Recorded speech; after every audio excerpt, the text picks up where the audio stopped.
This conference will now be recorded. Hey guys, gonna show you all real quickly what I like to use RPR for. A couple things. I always use it when I'm putting together property binders, which of course the staff will do for you, but just so you can understand kind of what goes in there and what information you can pull from here. First of all, this is a NAR tool that's available to all realtors.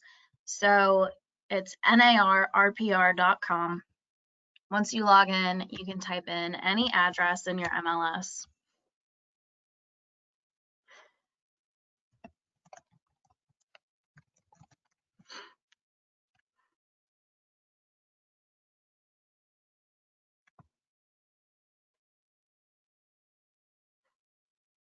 Now it's going to go off MLS information, so it'll still update even after a property closes, but as far as like your last, the statistics as far as bedrooms and bathrooms and things like that, if there's been an addition of some sort since the last time it closed, it's not going to know that.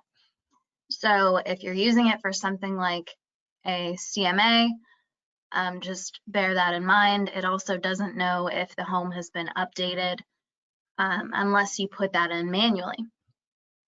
So you can build a CMA right here, and you can change this estimated market value that it gives. But for today, I'm just going to show you all what reports I like to run and what I use out of those reports. So if you go up here to create a report, it's going to give you all these different options. It will show you samples so you can kind of see what's inside these reports. The two that I like the most are the property report and the market activity report. And the property report is sort of a summation of a few of these other ones all in one. So you can choose any one that you want. You can personalize them so you can send it right to someone's email, or you can send it to yourself, or you can simply run it to be printed. So once you run one, they'll show up here. So I've already done one for this address. Now the pages that I typically like to grab are kind of down here. So the property history is good.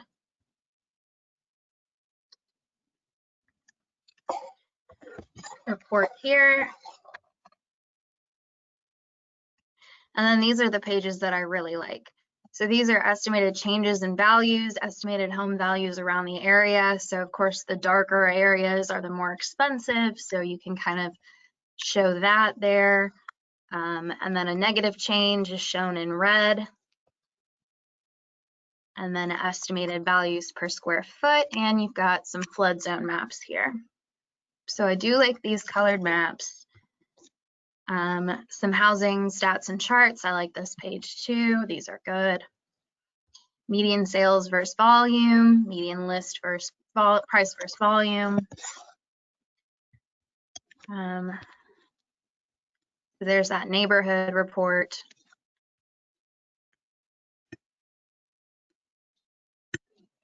And then at the end of the property report, you can grab the schools, which, like if I'm doing a property binder, I only use these if they are good. If they're really bad, I just leave them out. So like for this one, Norton's a great school, especially look at it compared to Jefferson County Public Schools. So I would definitely grab these pages, maybe leave out Camer, and I would add Ballard. So those are the pages I would use in the property report. And then I also printed out a market activity report for the area, which is nice if you're wanting to show like some comps for the area and what's been going on. So it will do an estimated home value for the area, and it'll show you the change, whether it's positive or negative. So in 40241, it's only been positive overall for the last 12, 24, and 36 months. It'll show you the number of distressed properties in the zip code and your sales price. So there is one negative here. And your list price got some more negative numbers. this is a nice page, the market summary stats. And then it'll also show you specifics. So it'll give you a list of the new listings in the area, which is nice. And then pending and sold. So these pages can be helpful as well. Those are the two I use the most. There are plenty of other reports in here that you can play around with on your own. The other thing I want to show you is if you go back to home, and if you want to print some mailing labels on your own, maybe you're at home on the weekend and you get a good idea and you're like, I want to print them out right now. You can come into here and you can choose a price range if you want. You can change any of these, anything that you want in here, and then just pick out an area. You can do it by county, zip code.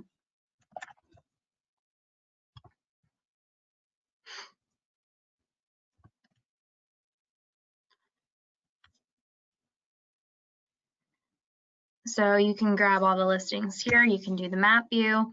You can change this to a custom map if you want, and then it'll grab all the mailing labels from that area. And then you can go up here to mailing labels. I don't know what I've done wrong here, but anyway, you can play with all this. Oh, because I had it on just my listings.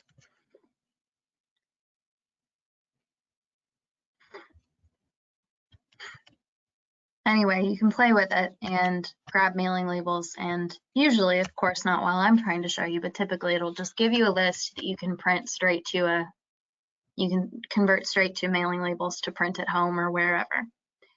So that's the mailing label feature, and you got your reports here, and anything else you want to learn about RPR, you can find under this little cap. It's got videos, it's got all sorts of good resources.